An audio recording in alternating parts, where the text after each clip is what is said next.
Badan Meteorologi, Klimatologi, dan Geofisika (BMKG) mengingatkan status siaga banjir akibat hujan intensitas lebat di DKI Jakarta dalam 2 hari ke depan, yaitu pada 28 hingga 29 Januari 2021.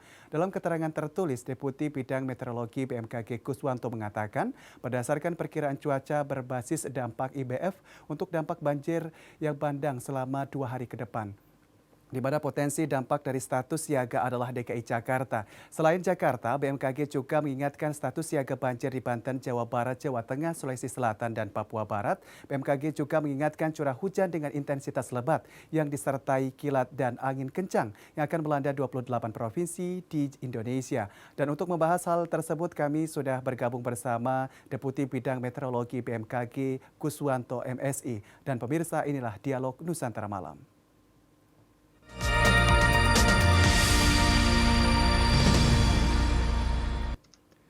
Halo, selamat malam Pak Guswanto. Selamat malam Mas Adi. Sehat Pak? Ya, selamat malam. Sehat ya Pak ya? Gimana? Sehat kabarnya Pak? Kurang clear suaranya. Baik Pak, terkait dari cuaca yang ekstrim yang akan terjadi pada akhir pekan ini, bagaimana Anda menanggapi hal ini Pak Guswanto? Baik, kalau dilihat dari dinamika atmosfer pada akhir pekan ini memang kita prediksi khusus untuk sebenarnya DKI, Jabodetabek lah, itu ataupun Banten, itu diperkirakan hujan lebat hingga hujan ekstrim yang tadi pagi sudah terjadi ya sekitar jam 10 sampai sekitar jam 1 itu sudah terjadi.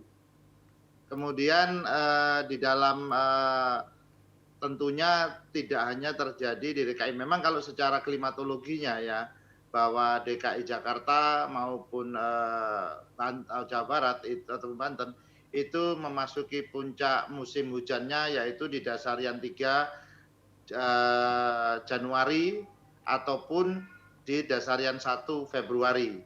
Demikian. Jadi cuaca ekstrim akhir pekan ini sudah terjadi tadi atau memang besok Pak akan terjadi? Sudah terjadi tadi pagi, Mas Tadi Adi. pagi. Kali gambar ya BMKG memprediksi 24 jam untuk perakiraan cuaca harian. Artinya berlaku jam 7 pagi tanggal 28 sampai nanti jam 7 pagi tanggal 29. Demikian. Jadi Baik, perpotongan Pak Adi. dari BMKG sendiri untuk perkiraan di wilayah mana saja yang perlu diperhatikan khususnya untuk mengantisipasi dari terjadinya hujan lebat dan banjir, Pak Guswanto? Oke, baik. Kalau kita lihat lagi lebih jauh Mas Adi untuk seluruh Indonesia ya. Di seluruh Indonesia itu kalau melihat kita sirkulasi anginnya itu akan terjadi di wilayah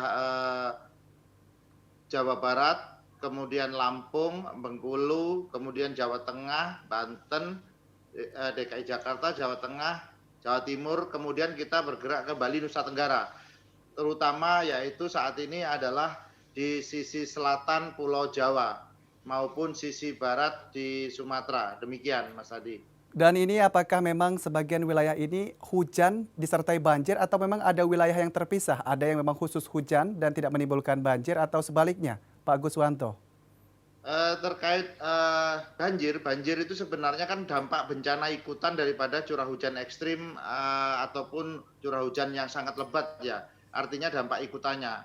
Apabila terjadi curah hujan lebat, sangat lebat maupun ekstrim di suatu daerah, itu tergantung nanti daya dukung dan daya tampung lingkungan. Kalau daya dukung dan daya tampung lingkungan itu memenuhi dan bisa menerima apa yang terjadi terhadap curah hujan itu, maka dia tidak akan terjadi banjir. Namun apabila tidak mendukung daya tampungnya, baik itu sungainya dan sebagainya, kemungkinan akan terjadi genangan maupun sungai yang meluap. Demikian, dan akhirnya menjadi banjir. Daya dukung dan tampungan untuk wilayah DKI sendiri, apakah ini dirasa bisa menampung dari curah hujan yang cukup tinggi maupun banjir, Pak? Sebenarnya kalau kita melihat Mas Adi bahwa DKI juga sudah berbenah ya tentang daya dukung dan daya tampungnya ini.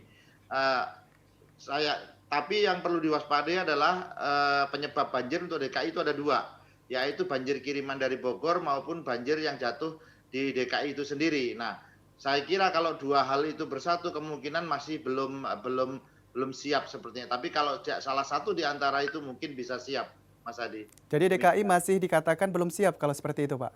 Apabila amplifikasi dua-duanya terjadi, artinya di puncak juga terjadi hujan, kemudian di Jakarta sendiri juga akan terjadi hujan. Demikian. Berarti sudah ada koordinasi dengan pemerintah daerah juga khususnya ya Pak untuk Ya, mengantisipasi betul, dampak Mas hujan Adi. ini? Seperti Kita apa itu selalu Pak dari berkoordinasi dengan DKI, BMKG? kita juga melakukan koordinasi dengan Pemda DKI, khususnya BPBD ya, BPBD DKI, dan perakiraan cuaca selalu kita koordinasikan kepada mereka, kemudian saling timbal balik terkadang dari Pemda DKI juga sudah menanyakan kepada BMKG bagaimana ini. Jadi kita sudah terjadi koordinasi yang lebih baik, demikian. Dan untuk hujan ini memang ini puncaknya untuk di awal tahun atau mungkin diperkirakan masih akan terjadi untuk beberapa minggu ke depan dari BMKG sendiri, Pak Guswanto? Kalau dilihat rata-rata curah hujan normal di dasarian, artinya kita dalam melakukan perakiraan selalu berdasarkan basis statistik dulu.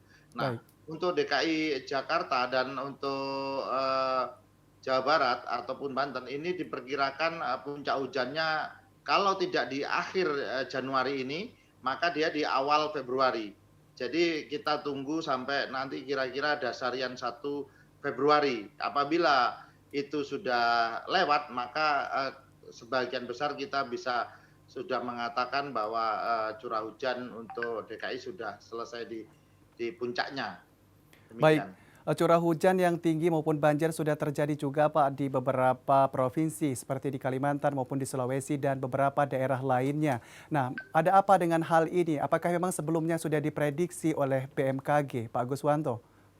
Ya, memang untuk kita BMKG memprediksi secara nasional dan itu dikeluarkan setiap hari. Ada prediksi namanya perakiraan musim, ada perakiraan curah hujan bulanan, ada perakiraan hujan untuk dasarian, dan yang paling kecil adalah perakiraan hujan harian atau 6 jam nanti. Tapi kita lebih cenderung untuk perakiraan curah hujan. Kita telah memetakan di awal bulan Oktober kita menyampaikan bahwa karena dampak La Nina lemah hingga moderat itu akan di sebagian Indonesia Tengah dan Timur mengalami curah hujan yang berlebih. Namun tidak itu bervariasi secara ruang dan waktu. Nah, yang lebih penting lagi adalah kita monitor sekarang perakiraan cuacanya. Perakiraan cuaca adalah kejadian yang kejadian kondisi iklim di mana kondisi cuaca di mana dia di bawah 10 hari. Nah, di sini kita sangat bervariasi. Kemarin pada waktu bulan Oktober sampai Desember itu rata-rata yang terjadi adalah cuaca ekstrim di utara daripada Indonesia. Nah, saat ini sudah bergeser mulai ke arah selatan. Demikian.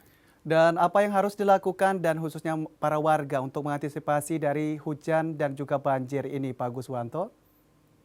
Yang dilakukan yang pertama adalah kita sebagai masyarakat itu jangan tetap tenang dan jangan panik apabila ada istilahnya informasi tentang cuaca ekstrim dan lain sebagainya. Kita tetap tenang dan jangan panik. Kemudian yang kedua kita harus memonitor terus perkembangan informasi cuaca yang selalu kita berikan melalui kanal-kanal media BMKG mulai dari YouTube maupun call center. Kemudian yang kedua kita perhatikan adalah apabila terjadi curah hujan kita juga harus mengenali lingkungan kita sendiri dengan baik, tempat tinggal kita. Apakah daya dukung dan daya tampung lingkungan itu memenuhi? Apabila itu sudah, berarti kita mengaktifkan kearifan lokal daripada kita sendiri. Artinya kita harus mulai melihat jalur evakuasi dan sebagainya. Sehingga apabila terjadi bencana banjir ataupun banjir bandang kita sudah siap. Demikian. Jadi mulai dari diri sendiri juga ya Pak, khususnya di lingkungan Betul. sekitar, bagaimana kepedulian juga terhadap seperti tempat daya tampung yang seperti disampaikan oleh Pak Guswanto ya? Betul, jadi harus kita mulai dari diri kita sendiri, kita mulai dari pribadi kita, keluarga, ke kelompok masyarakat, akhirnya nanti menjadi satu provinsi. Apabila artinya kita harus mengaktifkan gerakan masyarakat, itu yang harus kita mencapai target akhirnya bahwa gerakan masyarakat untuk peduli cuaca, demikian. Dan apa harapan Anda dan ingin disampaikan kepada masyarakat Pak? Selain dari yang disampaikan tadi, masyarakat jangan panik, dan ada hal lain mungkin bisa sekaligus kepada pemerintah maupun juga kepada pihak-pihak yang ada di provinsi-provinsi lain yang biasanya memang curah hujan yang cukup tinggi dan rawan akan banjir? Ya, harapan kita bahwa tentang bencana hidrometeorologis ataupun bencana yang akibat daripada banjir, angin kencang dan sebagainya, itu adalah tanggung jawab bersama antara pemerintah, masyarakat, dan private sector. Artinya kita harus saling menginformasikan, saling berketurunan, jadi saling peduli. Sehingga dengan adanya sinergi pentahelik antara media, akademisi, masyarakat, kemudian dan kelompok-kelompok tertentu, itu bisa mengaktifkan koordinasi dalam rangka untuk menjadi tanggung jawab terhadap bencana. Demikian. Baik, terima kasih Pak Guswanto atas kesempatan berbincang malam hari ini di Nusantara Malam. Sehat selalu dan selamat malam Pak Guswanto. Selamat malam Mas Adi, terima kasih kembali.